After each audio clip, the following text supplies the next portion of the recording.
good morning from the banks of the holy Ganges.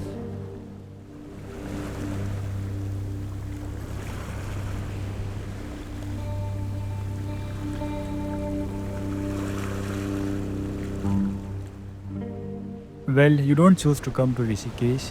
The city calls you when you are ready to listen. Like I was sitting on my desk miles away when I felt a sudden calling. The next moment, I was on a bus heading here without a plan, without friends, and without a specific purpose. Welcome to Rishikesh.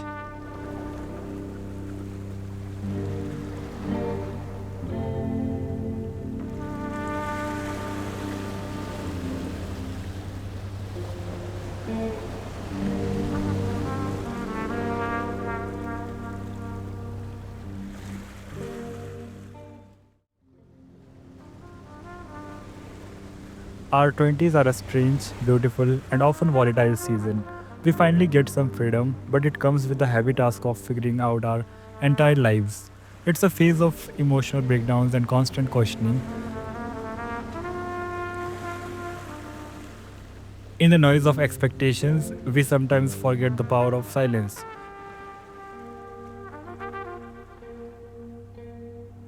Many of the answers we look for outside are actually waiting for us within. We just have to be quiet enough to hear it.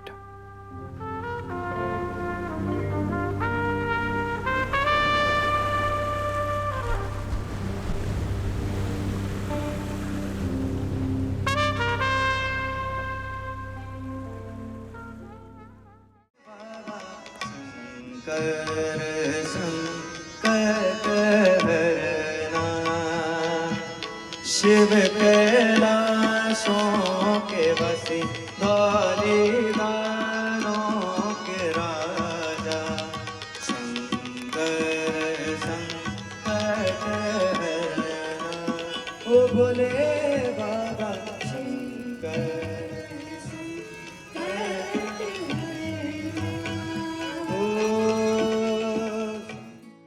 Now, Rishikesh isn't just a place to visit, you have to live this place. To understand it, you have to see it through the eyes of the seeker, the saint, and the local. You have to immerse yourself in the place to find the real magic.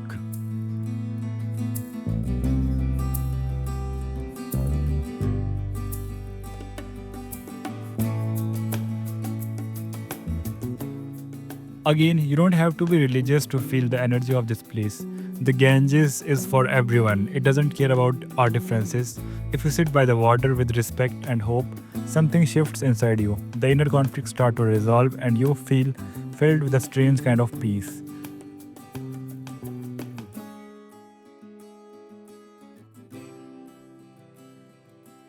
The river is a teacher. It shows us how to flow through both the storms and the calms of life.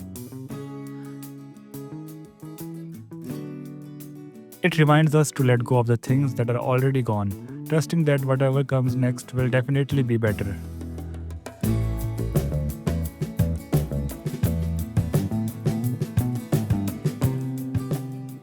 When you watch the water, your thoughts starts to narrow down. You get clarity. The aura here is hard to explain in words, but the energy is pure.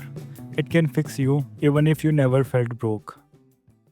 एक ही बार जो तेरी शरणागति आता ओ मैया शरणागति आता यम के त्रास मिटा कर यम के कष्ट मिटा कर परम गति पाता ओम जय गंगे माता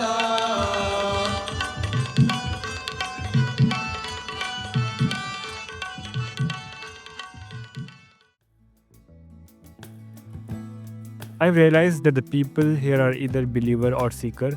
Some pray in the water, while others roam around without a destination. Some sit on the ghats for hours just looking at the horizon, while others talk for days with the sadhus.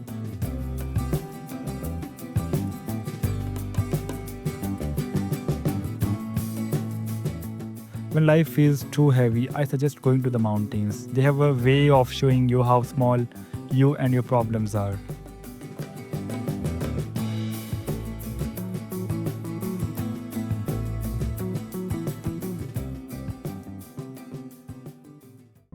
While we are young, we often build utopias in our mind.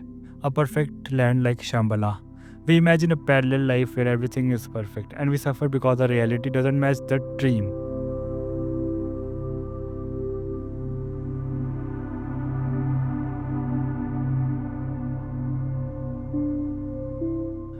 We live two lives at once, and the friction between them creates our misery.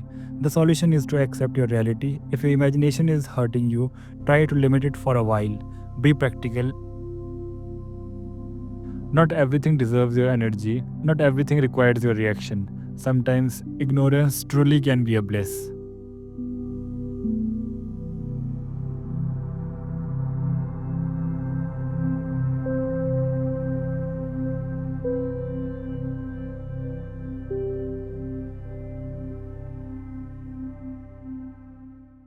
Now, the conclusion is in your 20s, you are at a point where you can be anything.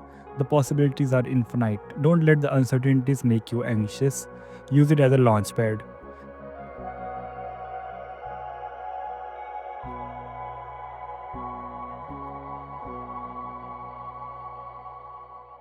Even the people you see as your role models were once as clueless as you feel right now. Success is a story written only after the results are in. Until then, it's just hard work and optimism.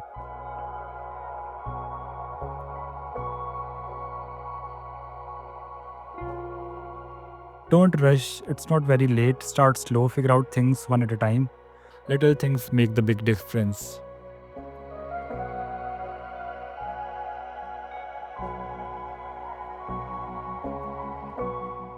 Remember, everybody is fighting their own battles, so be kind. Most importantly, keep your inner child alive.